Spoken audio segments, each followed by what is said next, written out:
ನಮಸ್ಕಾರ, ವಿಕೆ ಡಿಜಿಟಲ್ ನ್ಯೂಸ್ಗೆ ಸ್ವಾಗತ. ಎಲ್ಲ ವೀಕ್ಷಕರಿಗೆ ನಮಸ್ಕಾರ. ವಿಕೆ ಡಿಜಿಟಲ್ ನ್ಯೂಸ್ಗೆ ಸ್ವಾಗತ. ನಾನು ಸಂಧ್ಯಾ. ಪರಿಷತ್ ಚುನಾವಣೆ, ಕಾಂಗ್ರೆಸ್ನ 5, ಬಿಜೆಪಿಯ 2 ಗೆಲುವು. ಕರ್ನಾಟಕ ವಿಧಾನ ಪರಿಷತ್ ಚುನಾವಣೆಯಲ್ಲಿ ಕಾಂಗ್ರೆಸ್ನ 5 ಮತ್ತು ಬಿಜೆಪಿಯ 2 ಅಭ್ಯರ್ಥಿಗಳು ಗೆಲುವು ಸಾಧಿಸಿದ್ದಾರೆ. ಮೈತ್ರಿ ಅಭ್ಯರ್ಥಿಯಾಗಿ ಕಣಕ್ಕಿಳಿದಿದ್ದ ಜೆಡಿಎಸ್ನ ಗೋವಿಂದರಾಜು ಸೋಲನ್ನು ಅನುಭವಿಸಿದ್ದಾರೆ.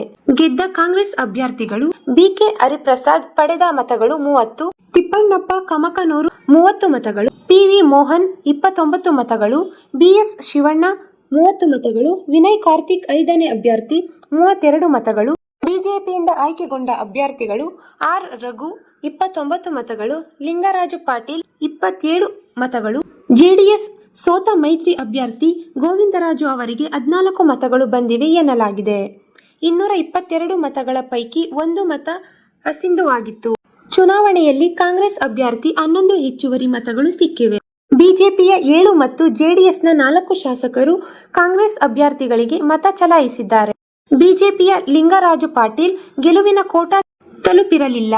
ಅಭ್ಯರ್ಥಿ ಗೆಲ್ಲಲು 27.63 ಮತ ಪಡೆಯಬೇಕು. ಲಿಂಗರಾಜ ಪಾಟೀಲ್ 27 ಮತಗಳನ್ನು ಪಡೆದಿದ್ದರು.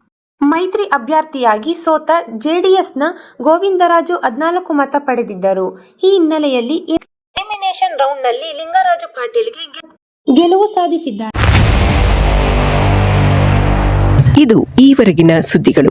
ಮತ್ತಷ್ಟು ಸುದ್ದಿಗಳಿಗಾಗಿ ನೋಡ್ತಾ ಇರಿ ವಿಕೆ ಡಿಜಿಟಲ್ ನ್ಯೂಸ್. ವೀಕ್ಷಕರೇ, ವಿಕೆ ಡಿಜಿಟಲ್ ನ್ಯೂಸ್ ಯೂಟ್ಯೂಬ್ ಚಾನಲ್ ಅನ್ನು ಲೈಕ್ ಮಾಡಿ, ಸಬ್ಸ್ಕ್ರೈಬ್ ಮಾಡಿ ಮತ್ತು ಹೆಚ್ಚಿನ ಜನರಿಗೆ ಶೇರ್ ಮಾಡಿ.